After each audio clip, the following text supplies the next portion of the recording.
आज हम लोग अपने मैट्रिक्स का अगला टॉपिक डिस्कस कर रहे हैं जिसका नाम है एडजॉइंट ऑफ अ मैट्रिक्स। तो हम इसमें ये जानेंगे कि एडजॉइंट होता क्या है, उसकी प्रॉपर्टीज क्या होती हैं, कैसे हम एडजॉइंट को फाइंड आउट करते हैं 2 ऑर्डर 3 ऑर्डर वाले में, और फिर हम आगे चल के जब हम एडजॉइंट निकाल लेंगे तो फिर अब हम उसके बाद हम सीखेंगे कि हम उसका किसी भी मैट्रिक्स का इन्वर्स कैसे निकालते हैं, क्योंकि हमें एक्चुअल में आज inverse of the matrix find out करना है with the help of adjoint. तो यहाँ पर चलिए बेटे हम लोग जो है चलते हैं अपने इस टॉपिक पर। देखिए बच्चों, एडजॉइंट ऑफ अ मैट्रिक्स होता क्या है, इसकी डेफिनेशन क्या होती है। देखिए ये क्या बोलता है कि अगर मेरे पास ए कोई स्क्वायर मैट्रिक्स है एन ऑर्डर का, कितने ऑर्डर का है, एन ऑर्डर का है, और सी आई जे एक कोफैक्टर्स हैं किसके, एलिमेंट ऑफ ए के, तो देन द ट्रांसपोज मैट्रिक्स एक ऐसा मैट्रिक्स जो कि ट्रांसपोज होगा किसको रिप्लेस करने से, ए के हर एक एलिमेंट को उसके कोफैक्टर से जब हम रिप्लेस कर देंगे और फिर उसका ट्रांसपोज कर देंगे, तो ट्रांसपोज करने के बाद जो मैट्रिक्स हमारे पास ऑब्टेन्ड होगा वही मैट्रिक्स क्या कहलाता है, एडजॉइंट ऑफ द मैट्रिक्स कहलाता है। तो सिंपली अगर ए मेरे पास एक मैट्रिक्स दिया हुआ है, इस तरह से हमारे पास स्टैंडर्ड मैट्रिक्स है 3 ऑर्डर का, तो हमें एडजॉइंट ए का मतलब क्या है, transpose of the cofactor of the matrix. तो उसको कैसे लिखेंगे, हमने कोफैक्टर को पहले मैट्रिक्स के फॉर्म में अरेंज कर दिया, अरेंज करने के बाद उसका ट्रांसपोज लगाया। तो ट्रांसपोज करने के बाद सिंपली रो को कॉलम में इंटरचेंज कर देना है। अगर आप ध्यान से देखें तो आपका यहाँ पर जो पहला रो है वो सामने वाले में पहला कॉलम बन चुका है, ऐसे ही ये दूसरा जो है रो वो सेकंड कॉलम बन गया, ऐसे ही थर्ड रो जो है थर्ड कॉलम में कन्वर्ट हो गया। इसी को कहते हैं ट्रांसपोज करना। तो इस तरह से हम किसी भी स्क्वायर मैट्रिक्स का ट्रांसपोज करके, मतलब उसका कोफैक्टर फाइंड आउट करके फिर उसका ट्रांसपोज करके हम जो है एडजॉइंट ए फाइंड आउट कर लेते हैं बच्चों। तो देखिए कुछ एग्जांपल डिस्कस कर लेते हैं। हमारे पास जो पहला एग्जांपल हमने लिया है वो 2 ऑर्डर वाला ले रखा है। तो यहाँ पर हमारे पास ए एक स्क्वायर मैट्रिक्स है ऑफ ऑर्डर 2 जिसमें हमें दिया हुआ है 1 3 9 2। तो सबसे पहले हम कोफैक्टर ऑब्टेन करते हैं। तो कोफैक्टर C11 जो है हम कैसे निकालेंगे, 11 बोलने का मतलब है कि हमें जो है ए मैट्रिक्स में से पहले रो और पहले कॉलम को डिलीट करना है। तो पहले रो और पहले कॉलम को यदि हमने डिलीट कर दिया तो मेरे पास बच जाएगा 2। अगला हमारे पास आता है C12। तो बच्चों यहाँ ध्यान से देखने वाली बात यह है कि 1 और 2 को अगर आप ऐड करेंगे तो 3 आ जाता है। 3 एक ऑड नंबर है, तो जब भी आप ऑड प्लेस वाले की बात करेंगे तो हमेशा साइन को चेंज करेंगे, यानी माइनस साइन से मल्टीप्लाई कर देंगे। तो यहाँ पर C12 जो मेरे पास है, यानी फर्स्ट रो और सेकंड कॉलम को डिलीट करने के बाद मेरे पास 9 आ जाएगा। सिमिलरली अब हम आगे बढ़ जाते हैं, 1 2 के बाद 2 1 निकालते हैं, तो ये भी 2 + 1 3 होगा, इसलिए साइन आप एक माइनस पहले से ही लगा लेंगे। 2 और 1 यानी सेकंड रो और फर्स्ट कॉलम को जब आप डिलीट करते हैं तो आपके पास 3 बच जाएगा, वो हमने लिख दिया। और ऐसे ही हमने C22 हमने फाइंड आउट किया। 2 2 यानी 2 + 2 4 होता है, इवन नंबर है इसलिए इसमें हम साइन चेंज नहीं करेंगे। 2 2 बोलने का मतलब है सेकंड रो और सेकंड कॉलम को डिलीट कर दो तो आपके पास क्या बच जाएगा, 1 बच जाएगा। तो इस तरह से हमने कोफैक्टर्स जो है ऑब्टेन कर लिए। अब हमें एडजॉइंट ए, जो कि हमने आपको पहले बता रखा है कि वो कोफैक्टर के ट्रांसपोज का मैट्रिक्स होता है, तो हमने कोफैक्टर लिखे और उसका ट्रांसपोज लिख दिया। ट्रांसपोज करके हमारे पास ये मैट्रिक्स जो है ऐसा ऑब्टेन हो जाएगा, देखिए। और आखिर में हमें इसकी वैल्यूज को पुट करना है। आखिर में हमें क्या करना है, इसकी वैल्यू पुट करना है। 2 - 9 और उसके बाद -3 और 1 हो गया बच्चों। यहाँ पर आप 2 ऑर्डर के मैट्रिक्स को का आप बिना कोफैक्टर निकाले भी जो है बहुत जल्दी से एडजॉइंट निकाल सकते हैं। तो अगर आपको कभी 2 ऑर्डर वाला मैट्रिक्स दिया हो और उसका एडजॉइंट निकालना हो तो सिंपल सा काम आपको क्या करना है, सिंपल सा काम आपको करना है कि जो डायगोनल एलिमेंट हैं, जो डायगोनल एलिमेंट आपको दिए हुए हैं, इसको केवल इंटरचेंज कर देना है, यानी 1 की जगह 2, 2 की जगह 1 लिख देना है। और जो नॉन डायगोनल एलिमेंट मेरे पास 3 और 9 है, देखिए बच्चों जो 3 और 9 मुझे दिखाई दे रहा है यहाँ पर, ये जो 3 है और ये जो 9 है, इन दोनों के साइन को बदलना है, यानी -3 लिख देना है और यहाँ -9 लिख देना है। जस्ट आपका जो है इतना करते ही आपके पास एडजॉइंट आ जाएगा। परंतु आपको ये ध्यान देना है बच्चों कि यहाँ पर ये जो काम केवल और केवल 2 by 2 यानी 2 ऑर्डर वाले मैट्रिक्स में ही आप कर पाएंगे, 3 ऑर्डर वाले में कभी इसको ट्राई करने की कोशिश ना करें। ठीक है जी। 3 ऑर्डर वाले में एक हम नया तरीका बताएंगे आपको, उससे भी आप आसानी से एडजॉइंट ए निकाल सकते हैं। अब हम एक एग्जांपल ले लेते हैं 3 ऑर्डर वाला। देखिए 3 ऑर्डर वाला हमने एक मैट्रिक्स ले रखा है। मैट्रिक्स आपके सामने दिखाई दे रहा है 1 2 3 2 3 2 3 3 एंड 4। अब इसके हम कोफैक्टर्स ऑब्टेन करेंगे। तो C11 निकालने का मतलब है फर्स्ट रो और फर्स्ट कॉलम को आपको डिलीट कर देना है। तो ये बच गया 3 2, देखिए ये बच गया 3 2 3 एंड 4। तो आपको कोफैक्टर्स जो है, अब ये डिटर्मिनेंट आ गया, तो सिंपल डिटर्मिनेंट फाइंड आउट करने के लिए 3 × 4 12, बीच में -3 × 2 6, तो हमारे पास कितना आ गया 6 आ गया। इसी प्रकार अब हमने 1 और 2 को डिलीट कर दिया, यानी फर्स्ट रो और सेकंड कॉलम को डिलीट करेंगे। तो देखिए फर्स्ट रो और सेकंड कॉलम जब डिलीट हो गया तो 2 2 बचेगा और हमारे पास 3 और 4 बच जाएगा। तो चूंकि ये जो है 1 और 2 जो है, 1 और 2 का मतलब है ऑड हो जाना, यानी 1 + 2 कितना होता है बच्चों 3 होता है, और 3 हमारे पास क्या है ऑड नंबर है। तो ऑड नंबर है तो हम पहले ही एक साइन बाहर माइनस लगा लेंगे, और यहाँ पर हमने वो माइनस साइन लगा लिया और डिटर्मिनेंट को केवल सॉल्व करना है। तो 4 × 2 हो गया 8 -3 × 2 हो गया 6, 3 × 2 हो गया 6, तो ये हो गया -2। ऐसे हमने 1 3 भी लिखा हुआ है, फर्स्ट रो और थर्ड कॉलम को डिलीट करेंगे तो 2 3 3 और 3 बचेगा जो आपके सामने लिखा हुआ है। केवल आपको डिटर्मिनेंट सॉल्व करना है क्रॉस मल्टीप्लाई करके। तो 2 × 3 6 माइनस और 3 × 3 9 विच इज इक्वल टू -3। ऐसे ही हम आगे भी बढ़ते जाएंगे। देखिए यहाँ 2 और 1, तो 2 और 1 को हमने ऐड कर दिया, 3 हो गया, ऑड हो गया, इसलिए हमने बाहर एक माइनस साइन लगा दिया है। और आपको सेम तरह से डिटर्मिनेंट को ओपन कर देना है। 4 × 2 8 और 3 × 3 9, 4 × 2 8 3 × 3 9, यानी कि आ गया 1। सिमिलरली 2 2 हमने लिख दिया है और ये हो गया आपका 4 - 9 इट इज इक्वल टू -5। ऐसे ही अब हम जो है 2 3 पर जा रहे हैं। 2 3 ऑड फिगर है, देखिए 2 + 3 को आपने ऐड कर दिया तो ये हो गया 5। 5 इज ऑड नंबर, तो इसका मतलब है बाहर एक माइनस साइन लगाना है। तो अब आपका हो गया 3 - 6 और दिस इज इक्वल टू +3, ये आ जाएगा आपका +3। और ये हो गया ऐसे ही 4 - 9 इक्वल्स टू -5।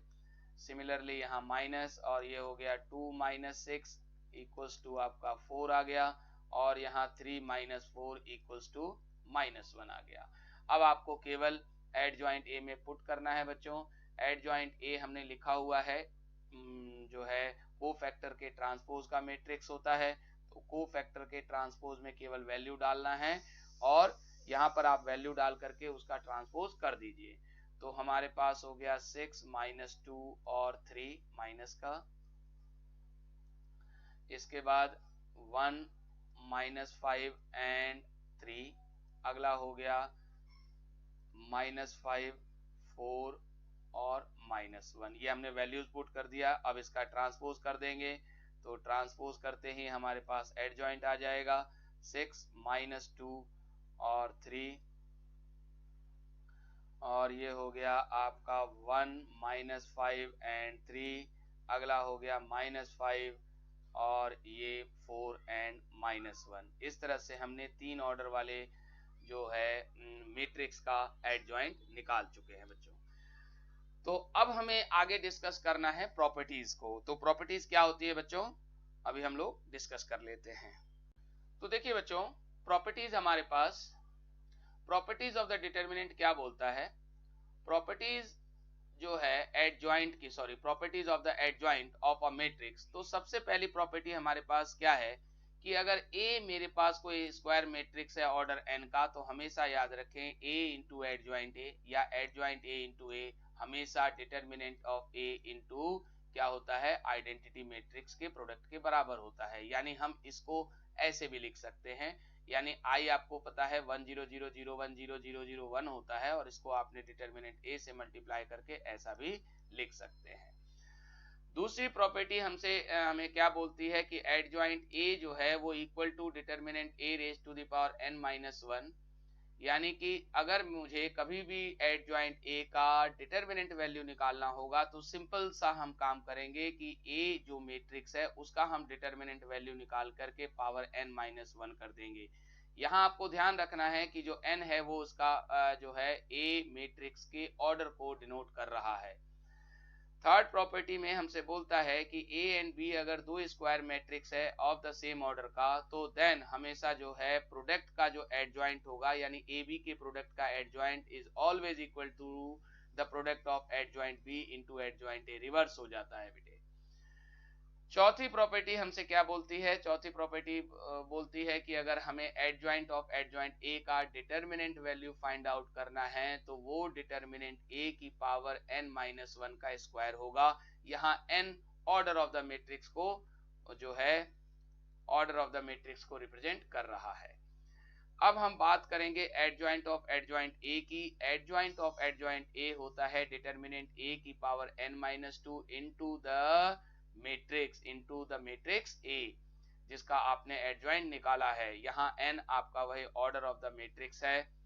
इसी प्रकार जो सिक्स्थ और लास्ट प्रॉपर्टी हमसे क्या बोलती है कि एडजॉइंट ए का जो हमारे पास ट्रांसपोज आएगा, ट्रांसपोज यानी कि एडजॉइंट ए का whole transpose is equal to क्या, ए का ट्रांसपोज करने के बाद जो एडजॉइंट आएगा उसके इक्वल होगा बच्चों। ठीक है, तो इस तरह से हमने अपनी 6 प्रॉपर्टीज डिस्कस कर ली। अब हम बात करने जा रहे हैं बच्चों singular matrix and non singular matrix की। सिंगुलर मैट्रिक्स क्या होता है, सिंगुलर एंड नॉन सिंगुलर। तो यहाँ पर सिंगुलर मैट्रिक्स की डेफिनेशन क्या है कि एक ऐसा मैट्रिक्स जिसका डिटर्मिनेंट वैल्यू अगर 0 होता है, एक ऐसा मैट्रिक्स जिसका डिटर्मिनेंट वैल्यू अगर 0 होता है तो वो मैट्रिक्स हमेशा क्या कहलाएगी, सिंगुलर मैट्रिक्स कहलाएगी। जैसे हमने यहाँ पे एक एग्जांपल में एक 2 ऑर्डर का जो है एक मैट्रिक्स ले रखा है 4, 2, 10 और 5। अगर मैंने इसका डिटर्मिनेंट वैल्यू फाइंड आउट किया तो ये 4 इंटू 5 20 और 10 इंटू 2 20 हो जाएगा, और इसकी वैल्यू कितनी आ गई, 0 आ गई। यानी इस मैट्रिक्स के डिटर्मिनेंट की वैल्यू 0 है, इसलिए इस मैट्रिक्स ए को हम क्या बोलेंगे, सिंगुलर मैट्रिक्स बोलेंगे। बस इसी का उल्टा है non singular matrix. Non singular matrix का मतलब एक ऐसा मैट्रिक्स जिसका डिटर्मिनेंट वैल्यू 0 नहीं होता। देखिए यहाँ हमने एग्जांपल ले रखा है कि ए मेरे पास एक मैट्रिक्स है 6, -1, 3 एंड 4। इसका हमने डिटर्मिनेंट निकाला और इसका डिटर्मिनेंट मेरे पास 27 आ रहा है, जो कि इक्वल टू 0 नहीं है। तो ऐसे मैट्रिक्स को हम नॉन सिंगुलर कहेंगे। ठीक है बच्चों, कहने का मतलब ये है कि सिंगुलर का मतलब है डिटर्मिनेंट वैल्यू जो है वो 0 होनी चाहिए, और नॉन सिंगुलर का मतलब है डिटर्मिनेंट वैल्यू 0 नहीं होना चाहिए बच्चों। ठीक है, हाँ जी बच्चों। तो अब हम बात करने जा रहे हैं, हमारे पास जो है इनवर्स ऑफ द मैट्रिक्स आ गया है। अगला टॉपिक हमारा क्या है, इनवर्स ऑफ द मैट्रिक्स। तो हम मैट्रिक्स का इनवर्स कैसे निकालेंगे, यहाँ हम पहले एक सिंपल अलजेब्रा की बात डिस्कस कर लेते हैं। कहने का मतलब है यदि हमारे पास दो फंक्शन है या दो नंबर हैं, मान लिया कि यहाँ x और y दो नंबर हैं और इन दोनों का प्रोडक्ट अगर 1 आ जाता है, तो इसका मतलब है कि 1 आने का मतलब है कि 1 जो है आइडेंटिटी एलिमेंट कहलाता है, किसके लिए, मल्टीप्लिकेशन के लिए। 1 is the identity element for multiplication, यानी कि अगर मेरे पास दो नंबर हैं और दोनों नंबर का प्रोडक्ट करने पर 1 आ जाता है तो one of them is the multiplicative inverse of other. तो हम इसको ऐसे भी बोलते थे कि x इनवर्स y है या फिर y इनवर्स x है। सेम हम यहाँ पर भी बात करने जा रहे हैं इनवर्स ऑफ द मैट्रिक्स की। तो डेफिनेशन क्या बोलती है इनवर्स ऑफ द मैट्रिक्स की, कि यदि मेरे पास ए कोई मैट्रिक्स है एन ऑर्डर का यानी स्क्वायर मैट्रिक्स है, तो और अगर कोई दूसरा मैट्रिक्स बी एग्जिस्ट करता है एन ऑर्डर का ही, सच दैट हमारे पास किस प्रकार से एग्जिस्ट करना चाहिए कि ए बी का प्रोडक्ट या बी ए का प्रोडक्ट क्या बनना चाहिए बच्चों, आइडेंटिटी मैट्रिक्स बन जाए, तो हम बी को ए का इनवर्स बोल सकते हैं। बी को इनवर्स किसका बोल सकते हैं, ए का, और ए को हम क्या बोलते हैं, इनवर्सिबल, यानी कि इसका इनवर्स फाइंड आउट किया जा सकता है। तो यहां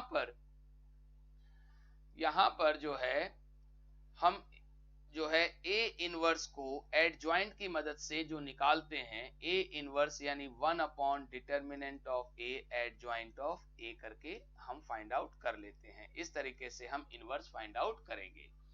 जैसा कि अभी आपने एक पहली प्रॉपर्टी में पढ़ा था कि ए इंटू एडजॉइंट ए जो था वो हमारे पास आइडेंटिटी मैट्रिक्स था, आइडेंटिटी मैट्रिक्स और ए के फॉर्म में था। तो अब हम अगर यहां से ए को यहां नीचे ले आते हैं तो डिटर्मिनेंट ऑफ ए ये एक तरह से आपका आ जाएगा 1 अपॉन डिटर्मिनेंट ए, और एडजॉइंट ऑफ ए जो है वो अब इस ए को जब उधर लेके जाओगे तो ए इनवर्स हो जाएगा।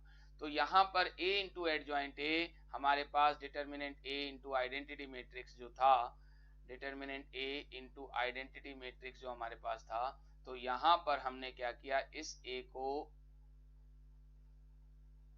ए का हमने इनवर्स निकाला है, सॉरी उल्टा हो गया, एक सेकेंड बच्चों, ये यहाँ पर ऐसे करके हमने लिख दिया।